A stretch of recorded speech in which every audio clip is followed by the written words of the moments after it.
नमस्कार, मैं निकिता आपके साथ। आप देख रहे हैं सत्य हिंदी। एक नजर डालते हैं अब तक की सुर्खियों पर। ओडिशा के पुरी में श्री गुंडीचा मंदिर के पास हुई भगदड़ पर लोकसभा में नेता प्रतिपक्ष राहुल गांधी ने कहा है कि यह त्रासदी एक गंभीर चेतावनी है। इस हादसे में 2 महिलाओं समेत 3 लोगों की मौत हो गई है, जबकि 6 लोग घायल हैं।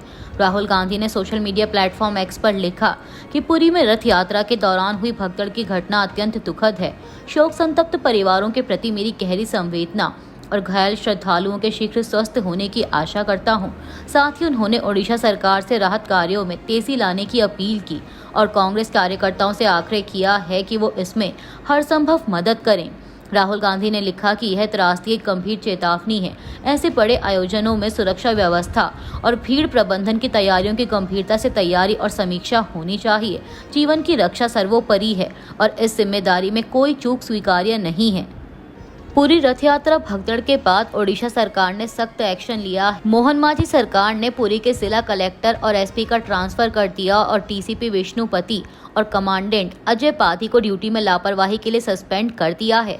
मीडिया रिपोर्ट्स के मुताबिक इसके साथ ही मुख्यमंत्री कार्यालय की ओर से भगदड़ में मारे गए श्रद्धालुओं के परिजनों को 25 लाख रुपए की आर्थिक मदद देने का ऐलान किया गया और मुख्यमंत्री ने विकास आयुक्त की देखरेख में विस्तृत प्रशासनिक जांच के आदेश दिए हैं।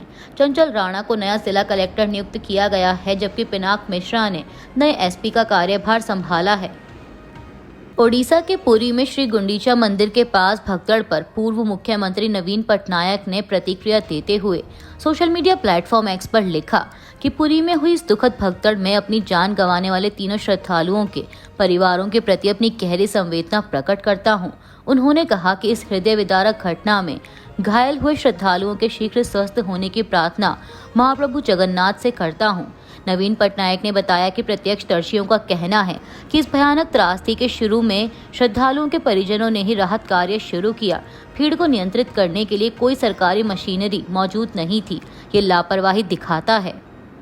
पूरी भगदड़ की घटना पर ओडिशा के मुख्यमंत्री मोहन चरण मांझी ने ट्वीट किया कि व्यक्तिगत रूप से मेरी सरकार और मैं सभी जगन्नाथ भक्तों से क्षमा मांगते हैं। हम अपनी संवेदना व्यक्त करते हैं। यह लापरवाही क्षमा योग्य नहीं है।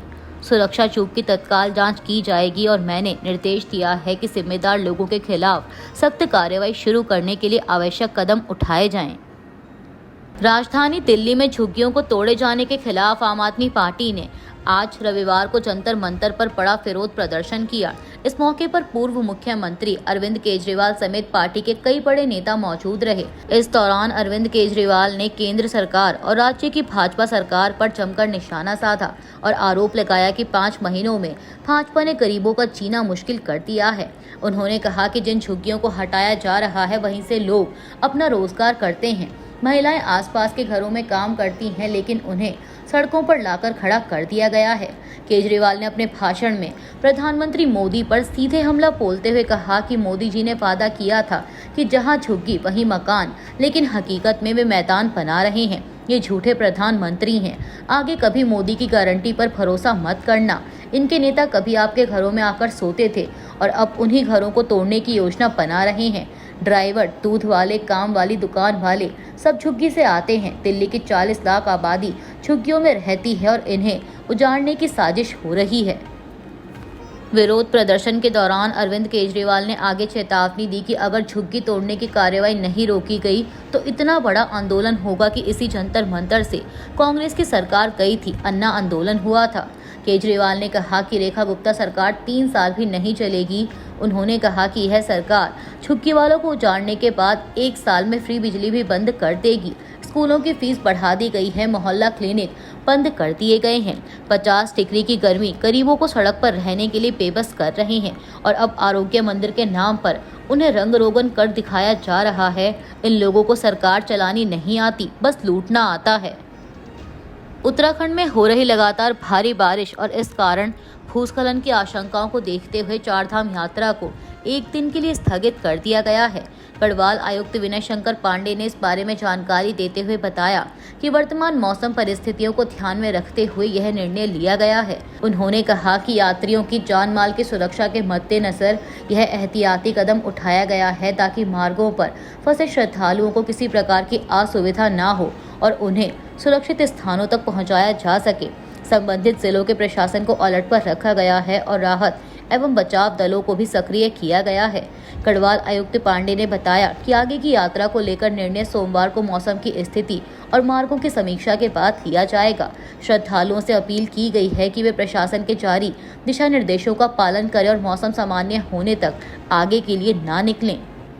उत्तराखंड के उत्तरकाशी जिले में सिलाई बैंड के पास हुए भूस्खलन में लापता 9 मजदूरों में से 2 के शव बरामद कर लिए गए हैं।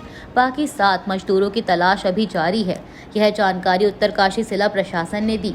उत्तरकाशी के जिला अधिकारी प्रशांत आर्या के अनुसार यह घटना रविवार तड़के यमुनोत्री हाईवे पर पालीघाट से 4 किलोमीटर आगे सिलाई बैंड के पास हुई। इससे पहले उत्तराखंड के मुख्यमंत्री पुष्कर सिंह धामी ने भी इस घटना को लेकर एक्स पर जानकारी साझा की थी।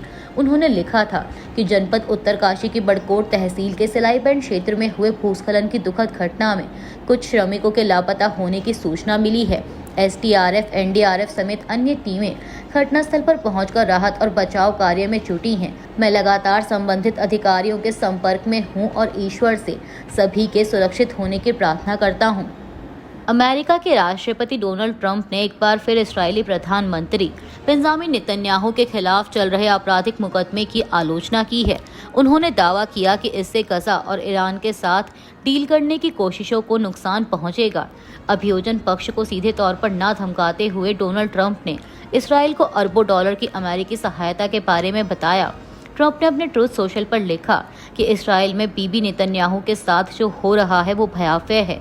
वह एक युद्ध नायक हैं, वह प्रधानमंत्री हैं जिन्होंने ईरान के न्यूक्लियर खतरे से छुटकारा दिलाने में संयुक्त राज्य अमेरिका के साथ मिलकर शानदार काम किया। ट्रंप ने आगे लिखा कि महत्वपूर्ण बात यह है कि वह अभी हमास के साथ एक समझौते पर बातचीत कर रहे हैं जिसमें बंधकों को वापस लाना शामिल होगा।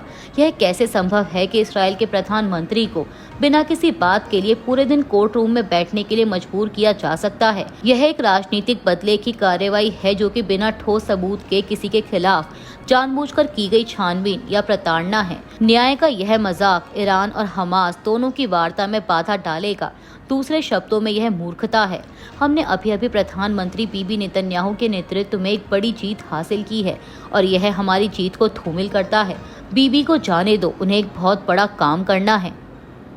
अंतर्राष्ट्रीय परमाणु ऊर्जा एजेंसी के महानिदेशक राफेल ग्रॉसी का कहना है कि ईरान के पास कुछ महीनों के भीतर फिर से यूरेनियम संवर्धन शुरू करने की क्षमता है। सीबीएस न्यूज को दिए एक इंटरव्यू में उन्होंने कहा कि अमेरिका के हमलों से ईरान के परमाणु प्रतिष्ठानों को क्षति तो हुई है लेकिन पूरी तरह से नष्ट नहीं हुआ है। आपको बता दें कि अंतर्राष्ट्रीय परमाणु ऊर्जा एजेंसी के महानिदेशक ने यह बात ऐसे समय में बोली है जब अमेरिकी राष्ट्रपति ट्रंप ने दावा किया है कि अमेरिका ने ईरान के परमाणु ठिकानों को पूरी तरह से नष्ट कर दिया है।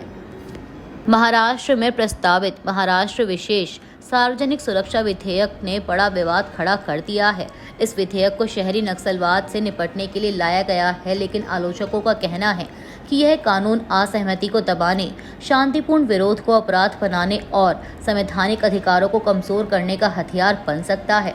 बता दें कि पिछले साल दिसंबर 2024 में एकनाथ शिंदे के नेतृत्व वाली महाराष्ट्र सरकार ने विधानसभा के शीतकालीन सत्र के आखिरी दिन इस विधेयक को पेश किया था। सरकार का दावा है कि यह कानून शहरी नक्सलियों और उनके समर्थन नेटवर्क को निशाना बनाने के लिए जरूरी है। हालांकि नागरिक समाज समूहों, विपक्षी दलों और सामाजिक संगठनों ने इसे दमनकारी और असंवैधानिक करार दिया है। उनका कहना है कि यह विधेयक भारत के लोकतांत्रिक ढांचे के लिए खतरा है। इस विधेयक के खिलाफ 1 अप्रैल 2025 तक 12,000 से अधिक आपत्तियां और सुझाव दर्ज किए गए हैं। आलोचकों का तर्क है कि यह कानून सरकार को असीमित शक्तियां देता है जिससे बिना उचित प्रक्रिया के व्यक्तियों या संगठनों को निशाना बनाया जा सकता है। अभी के लिए इतना ही। बाकी की देश दुनिया की बड़ी खबरों के लिए बने रहिए सत्य हिंदी के साथ।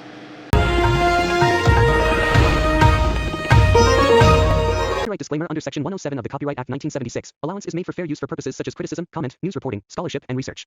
Fair use is a use permitted by copyright statute that might otherwise be infringing.